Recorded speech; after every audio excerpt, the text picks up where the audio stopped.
मानी जाती है कि एक पूंजीवादियों की सरकार है और इस बजट में भी इन्होंने जो है पूंजीवादियों का, उनके इंटरेस्ट का पूरा ख्याल रखा है और जो कॉमन मैन है उसकी पूरी तरह से कमर तोड़ी है।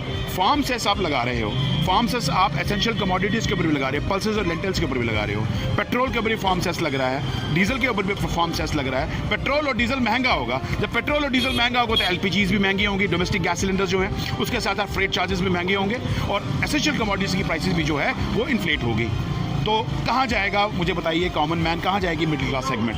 भारत की धरोहर हमने जिस पार्टी के हवाले करी है, जिस सरकार के हवाले करी है, आज वो धरोहर खतरे में है। ये पब्लिक सर्विस यूनिट्स हमारी धरोहर है, ये हमारा एक ये हमारे नेशनल सिंबल्स हैं। और आप देखिए प्राइवेटाइजेशन की बात की जा रही है। Privatisation will lead to increase in capitalism, the capitalist ideology, and it will render million of people jobless. The government should not forget that. अगर आप ये निजीकरण की पॉलिसी थोप रहे हैं तो साथ साथ में आप लोगों के एम्प्लॉयमेंट, रोजगार का भी सोचिए। कितने पब्लिक सर्विस यूनिट जो हैं आपने जो है उनको प्राइवेटाइज कर दिया, जिसकी वजह से आज लाखों एम्प्लॉयज सड़कों पर आ गए हैं। जम्मू कश्मीर के एम्प्लॉयज को आपने क्या दिया ये बताइए पहले मुझे। जम्मू के जो अंडर एम्प्लॉयड यूथ है, जम्मू कश्मीर के युवा तो बहुत सारी एक्सपेक्टेशन कर रहे हैं इस बजट से।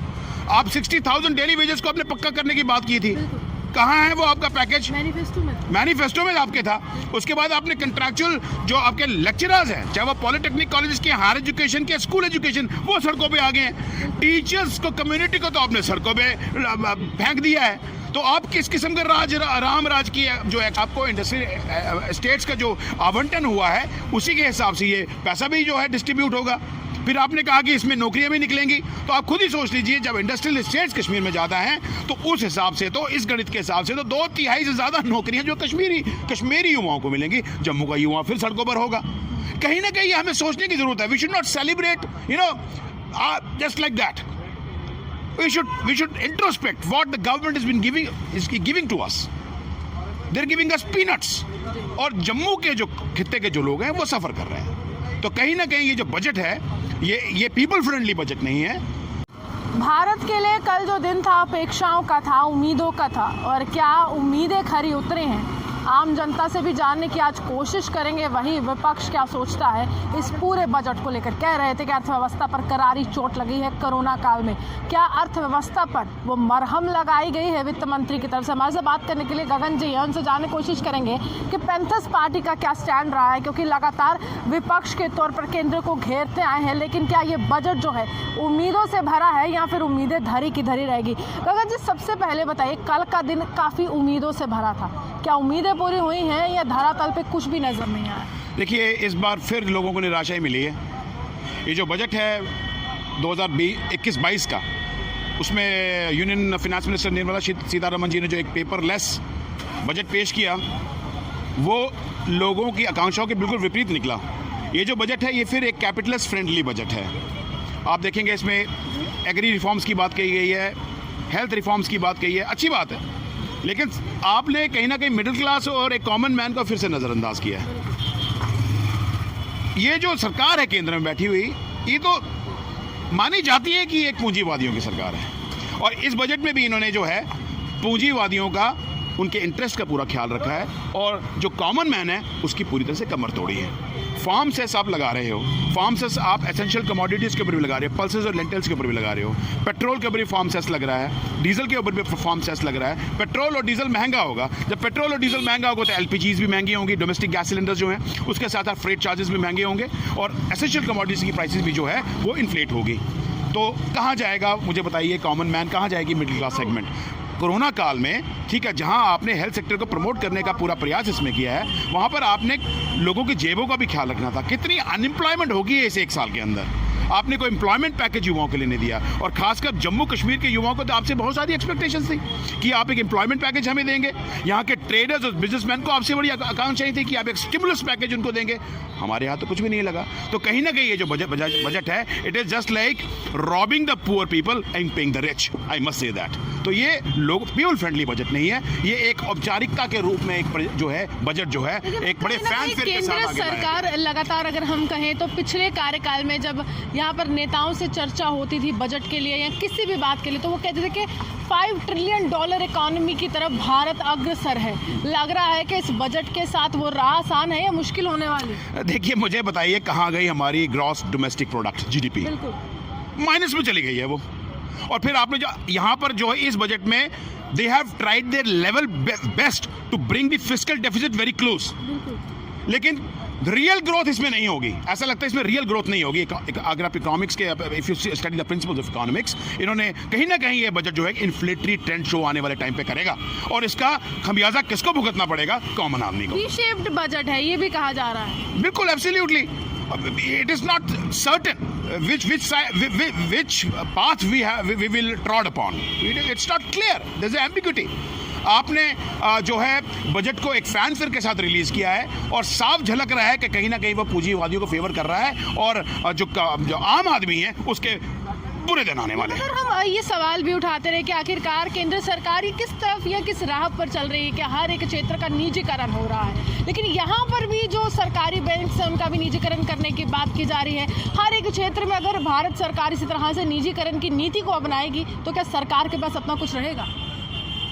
भारत की धरोहर हमने जिस पार्टी के हवाले करी है, जिस सरकार के हवाले करी है, आज वो धरोहर खतरे में है। ये पब्लिक सर्विस यूनिट्स हमारी धरोहर हैं। ये हमारे नेशनल सिंबल्स हैं। और आप देखिए, प्राइवेटाइजेशन की बात की जा रही है। Privatisation will lead to increase in capitalism, the capitalist ideology, and it will render millions of people jobless. The government should not forget that. अगर आप ये निजीकरण की पॉलिसी थोप रहे हैं तो साथ साथ में आप लोगों के एम्प्लॉयमेंट, रोजगार का भी सोचिए।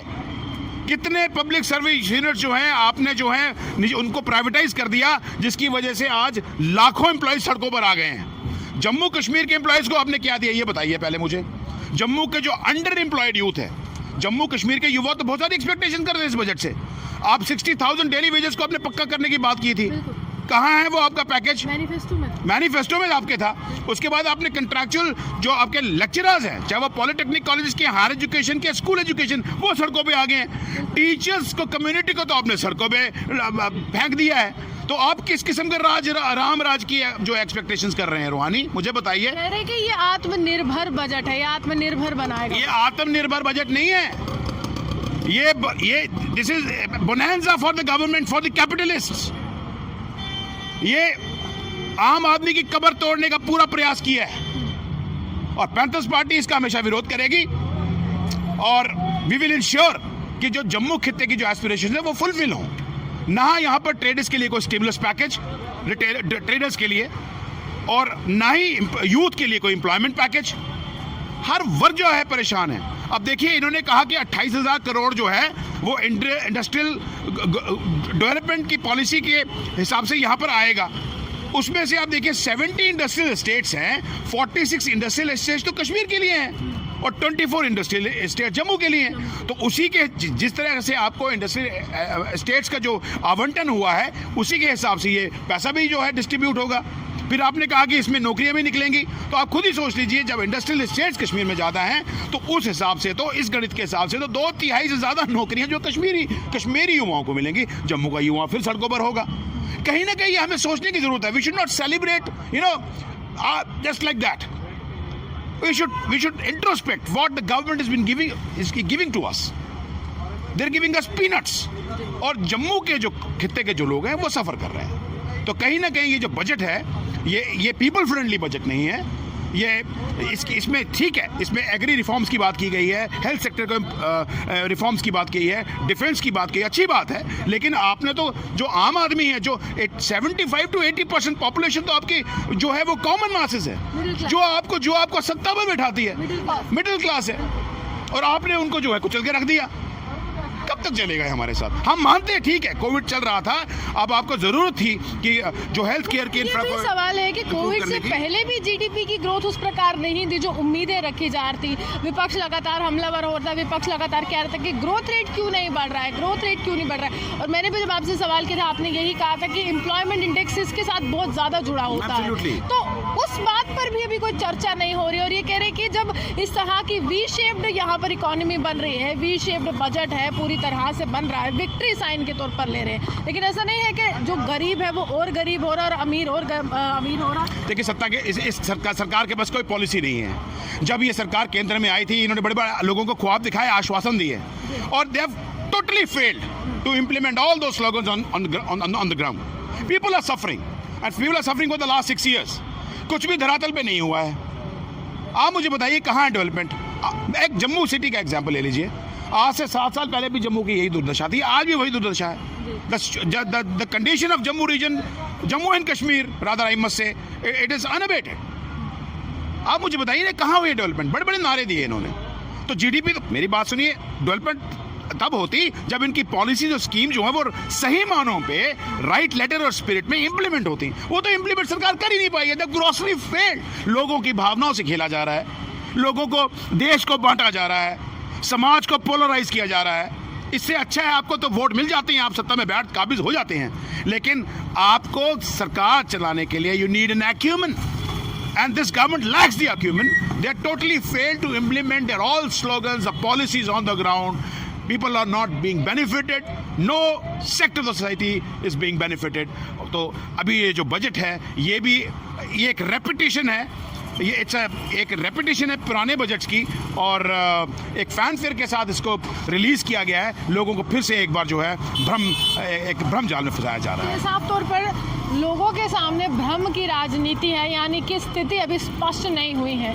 लगातार विपक्ष हमलावर हो चुका था और लगातार विपक्ष इस उम्मीद के साथ था कि बजट जब आएगा तो कुछ उम्मीद की किरण जागने वाली है, और आम व्यक्ति जो कोरोना काल में खुद को काफ़ी ज़्यादा ग्रस्त मान रहा है, लॉकडाउन की स्थिति में खुद को ग्रस्त मान रहा है, वो व्यक्ति जो है आगे जाकर कहीं ना कहीं भविष्य का निर्माण करे। लेकिन सवाल यही है, ये कैसा बजट है जहाँ पर आम आदमी आज भी नाराज़ देखा जा रहा है। इसी के साथ अर्जुन के साथ मैं रूहानी आपसे बात करूँ।